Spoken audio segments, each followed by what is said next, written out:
President Nixon's visit to China started a 40-year-long interaction between the two countries. But did America get China wrong from the very beginning? They didn't fundamentally understand the nature of the communist system in China.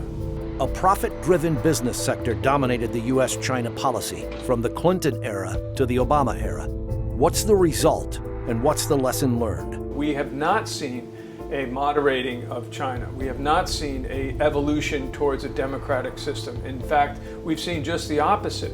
Trump overhauled the China policy. Is he getting it right? For the past 40 years, did China also get America wrong? And what impact will that have?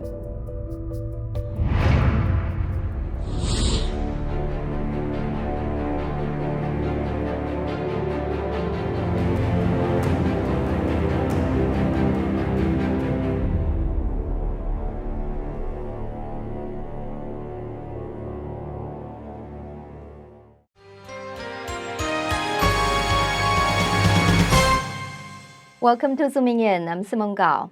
It is official. America is experiencing a major overhaul in China policy under President Donald Trump. And guess what? This time, the Democrats are also with the president. This is almost surreal in today's America. So, what has changed with America's thinking on China? If I have to summarize it in one sentence, it would be America is finally starting to see China as it is.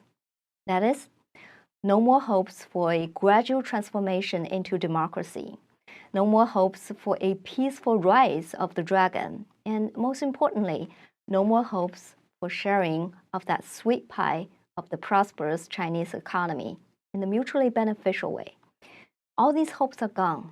But the question is, how did they come about in the first place? In the past 40 years, is America's China policy driven by hegemonic ambitions in geopolitics? Has it been eroded by corporate greed? Is it an unfortunate result of wishful thinking? Or does the misunderstanding simply reflect cultural differences? What is the most important lesson America should learn from this 40-year-long unsuccessful China experience? We don't have the luxury to do a detailed chronologization of U.S.-China relations in this 24-minute program. Instead, we'll only analyze the parts that address the aspects mentioned above. So let's get started.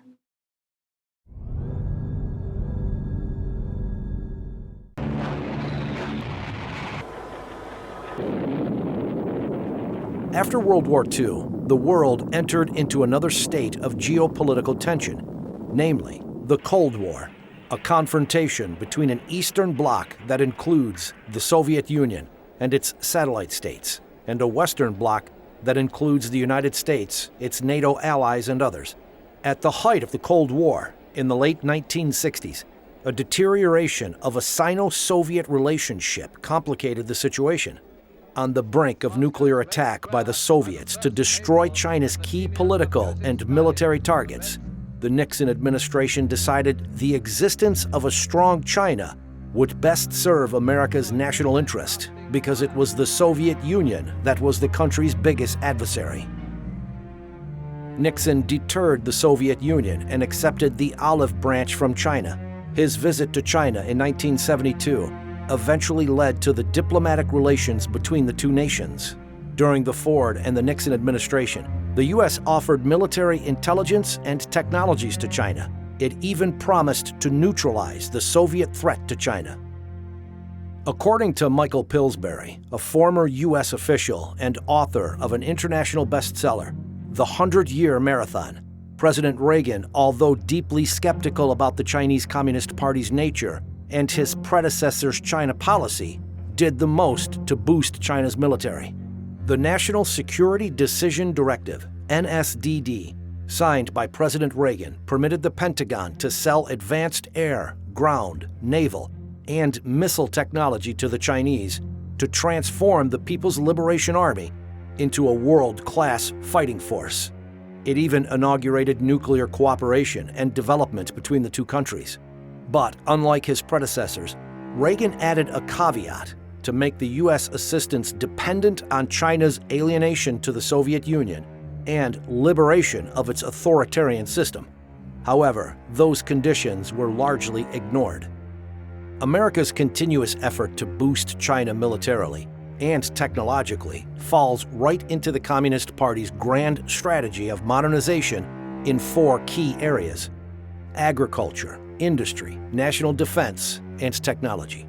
The strategy was first crafted by Mao Zedong, but it was Deng Xiaoping, the paramount leader after Mao, who took the strategy to a new level. Deng believed economic reform together with development in science and technology holds the key for China to change its fate. He received substantial assistance from President Jimmy Carter. The effort included accepting a great number of government-associated Chinese students to study in America, mainly in the field of science and engineering. Deng's rationale is simple. China needs science and technology, and the quickest way to get it is to take it from America. Deng has a famous saying, 韬光养晦. It means to hide your ambitions and build up your capabilities. He claimed that China had no grand strategy but had just been crossing the river by feeling the stones. There is some truth to this analogy. The Chinese Communist Party may not know everything they need to do in building an economically powerful empire, but they have been crystal clear about one thing from the very beginning. That is, the party must be the sole ruler of the country, and this cannot be changed. Did America get China wrong from the very beginning? I discussed this issue with Mr. Bill Gertz, senior editor of the Washington Free Beacon, author of The China Threat. Has America been wrong about China from the beginning? Yes, I do. I think that the strategic opening to China under the Nixon administration appeared to be what I would call a strategic gambit. In other words, this was the China card against the Soviet Union, and it had its place at the time. It was considered a great foreign policy success. Richard Nixon had been a very strong anti-communist, and he took criticism from his conservative and supporters for opening up to China. The problem with that policy was that once the Soviet Union collapsed in 1991, there was never a reevaluation of the China policy. And it was kind of on autopilot, and that's where I think that American policy went off the rails. They basically made a huge strategic mistake by thinking that by engaging unfettered engagement with a nuclear-armed communist dictatorship, that this was somehow going to lead to a real strategic partnership. They didn't fundamentally understand the nature of the communist system in China. Coming up, a profit-driven business sector had dominated the U.S.-China policy for almost 20 years. What's the result, and what are the lessons learned?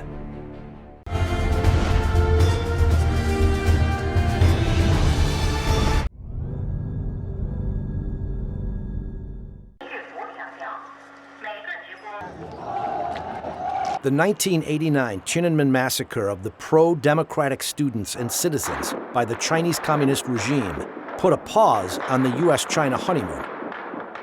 After the crackdown, the Communist Party closed a big percentage of publications, arrested tens of thousands of movement participants and sympathizers, waged an anti-Western influence campaign, and temporarily stalled the economic reform. Deng Xiaoping, who keenly spotted the danger as an imminent economic recession posed to the Communist Party's rule, insisted that China would continue its economic reform and opening up policy, a line the Americans were eager to hear. Right after the student movement, President George H.W. Bush authorized the promised delivery of military supplies to China. He said, "I am convinced that the forces of democracy are going to overcome these unfortunate events in Tiananmen Square." Bill Clinton campaigned on being tough on China. However, his tough stance did not last long after he took office. According to Michael Pillsbury, China mobilized a pro-China coalition within the administration to facilitate contact between them and Chinese allies in the business community, and to promote China's interests in Washington. Chinese officials dangled commercial deals before influential American businessmen. Major donors to the Clinton campaign lobbied the president directly, asking him not to jeopardize the prospective sales of Boeing aircraft to the Chinese or to stand in the way of launching American commercial satellites on Chinese rockets, which would save the U.S. government hundreds of millions of dollars. New support was mobilized in Congress based on constituents' economic interests. By the end of 1993, these allies persuaded the president to relax his anti-China stance. The rest of it is history. The Clinton administration helped China enter the World Trade Organization and granted the most favorable nation status to China. Following that, foreign investment poured into the country and boosted its GDP. China became the world factory and the second largest economy. Meanwhile, however, it has not become a freer society that embraces democratic values. The communist regime largely used foreign technological help to develop its Great Firewall and other apparatus to control and persecute the Chinese people. What went wrong in this period, and what is the lesson to be learned? Here's the next part of my discussion with Mr. Gertz. From the 1990s to Obama era, America's China policy has been heavily influenced by American international corporations. Now finally, we start to see the long-term impact of this policy, a model in which a profit-driven business sector dominates public policy has brought great damage to this country. What do you think is wrong with this model, and will it happen again? Yeah, my view, I've been sounding the alarm on what I call the China threat for many years, going back to the 1980s and with my 2000 book, The China Threat. And I've argued since the beginning that the fundamental approach to China has been mistaken. And that approach has been partly that if the United States trades with China, that this trade and business interaction will have a moderating influence and ultimately result in the evolution of China from a communist state to a democratic state. And that assumption has been the underpinnings of American policy for more than 30 years, going back to the 80s. And it's proven to be fundamentally false. We have not seen a moderating of China. We have not seen an evolution towards a democratic system. In fact, we've seen just the opposite. This is what they say, often say about second marriages, that it's the triumph of hope over experience. You can't build a national security policy based on hope, and that was what they did in hoping that trading with China would bring about a more peaceful and a more democratic, more open China. I wonder if the fault is all on wishful thinking. How about the greed of these big American corporations? Cisco, Microsoft, they all made big money in China by doing so. Yeah, I wonder, nobody's really looked at their books to see how much money they've made in China. Every business is heavily restricted in China. The Chinese require massive transfers of American technology. They put incredible restrictions on American companies over there. Again, from the business community standpoint, it was based on the hope, this hope that somehow they could gain access to this emerging market of 1.4 billion people in China. And the hope was that, again, that let's try to get them into the business sphere, and the hope that this idea of American capitalism will catch on. Well, it hasn't caught on, in a sense that, especially under Chinese leader Xi Jinping, we've seen a retrenchment towards a much more ideological and much more hardline communist position. I know something about Cisco. Its president reached out to the Chinese leaders in the late 1990s. Cisco laid the design foundation for China's Great Firewall, helped China with the Golden Shield project, and sold equipment to China. I understand businesses are supposed to make money, and you can't put too much moral burden on them. But when a profit-driven business sector is driving the public policy, would we run into the risk of neglecting or even compromising the long-term interest and values of the country? Yes, very much so. I mean, I think first of all, many of the American technology companies are beginning to understand that doing business with China is a high-risk enterprise. And what is the risk? The risk is that China will steal their most important proprietary secrets, their industrial and economic secrets. And that's really, I think, becoming a little bit more clear to a lot of companies that have done business in China. Under the Trump administration, we're seeing a major pushback against that through a number of actions. The U.S. Trade Representative Office did a report on this. They've been very aggressive in pushing back, and part of the reason for that is that many of the American business leaders have approached the U.S. government and saying, look, we're being stolen blind by China. We need to do something to protect our technology because it is really the engine for America's industry and economy right now. Coming up, the overhaul of U.S.-China policy under President Trump and what lessons were learned about China from the past 40 years.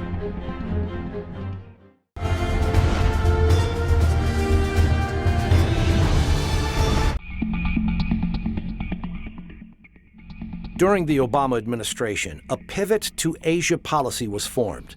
The then Secretary of State Hillary Clinton published an article on foreign policy, America's Pacific Century. Half a year later, Secretary of Defense Leon Panetta presented an Asia-Pacific rebalance outline that indicated the U.S. Navy would deploy 10% of its ships and submarines to the Pacific Ocean. By 2020, 60% of the American Navy will be deployed around the Pacific Ocean. 1 year later, his successor, Chuck Hagel, announced that 60% of the American Air Force will also be deployed in the Asian-Pacific region. Ashton Carter, the next Secretary of Defense in line, assured that America would continue to increase its military power projection in the region.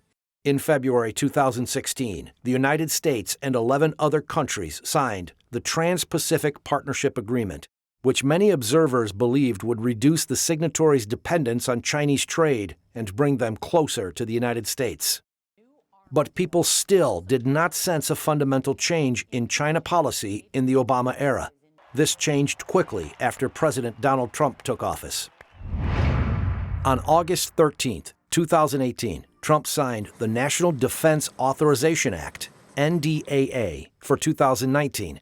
The $716 billion defense policy funds weaponry upgrades across military branches, increases the active duty forces, and addresses a number of countries that pose a strategic challenge to America, among which China took a front seat. The NDAA states the Secretary of Defense will not allow China to take part in naval exercises in the South China Sea area until China halts all land reclamation activities, removes all weapons, and has consistently acted towards stabilizing the region for 4 consecutive years. The NDAA also expanded the scope of its annual China military and security development reports to encompass espionage and technology transfers through investment, industry, cyber theft, and academics. It added China's efforts to influence media, culture, business, academic, and policy communities, as well as its non-military tools overseas to support its security and military objectives. The bill also expands its China strategy to include a whole of government strategy, addressing China's efforts to undermine democratic institutions and processes. These more detailed China additions reflect the consensus that both political parties and other sectors of the American society have quickly reached in recent years. That is, China is a major rival instead of a partner. For President Trump, however, it is in line with his openly confrontational approach to China, which had drawn criticism at the time. Since his election, President Trump has broken diplomatic precedents regarding China on several occasions. He accepted a congratulatory phone call from Taiwanese President Tsai Ing-wen, where he also congratulated her on her election victory. It was the first known call between a Taiwanese leader and a U.S. leader since the U.S. severed diplomatic relations in 1979. In contrast, President Trump never congratulated Chinese President Xi Jinping on his election, despite saying he has good relations with President Xi. President Trump also questioned Beijing's One China policy, which is one of China's bottom lines. I fully understand the One China policy, but I don't know why we have to be bound by a One China policy unless we make a deal with China, having to do with other things, including trade. I don't want China dictating to me. In another pushback against China, President Trump signed the Taiwan Travel Act. It resumes the high-level visits between Taiwanese and the U.S. officials. These visits stopped as a result of the Sino-U.S. joint communiques signed in 1979. One thing to note is that the Taiwan Travel Act was first proposed in 2016, but it was not passed by Congress. 2 years later, Congress passed it unanimously. Policy differences between the Trump administration and previous administrations don't stop at the diplomatic level. Under Trump, the U.S. Navy has increased its patrols in the disputed South China Sea, where China's man-made military islands are located. There were 4 patrols conducted during the entire Obama administration. Under President Trump, patrols have increased to 2 or 3 per month. And finally, President Trump started the trade war with China by confronting China's unfair trade practices and intellectual property theft. The Trump administration, in effect, is disrupting China's Communist Party-dominant economic model. China policies under President Trump is going through major changes. Is the president on the right track? Here's Mr. Gertz again. What do you think of the National Defense Authorization Act 2019 that President Trump signed into law recently? Yeah, I think the latest National Defense Authorization Act is a very important step forward in codifying the new approach to China by the Trump administration, which has been outlined in first the White House National Security Strategy. I think that was in December of 2017, and then followed by the new National Defense Strategy, which came out in January of this year. And those two, for the first time in decades, identified China as a strategic competitor, which is a diplomatic way of saying that it's no longer accepted that China is going to become a pro-freedom, a pro-capitalist nation.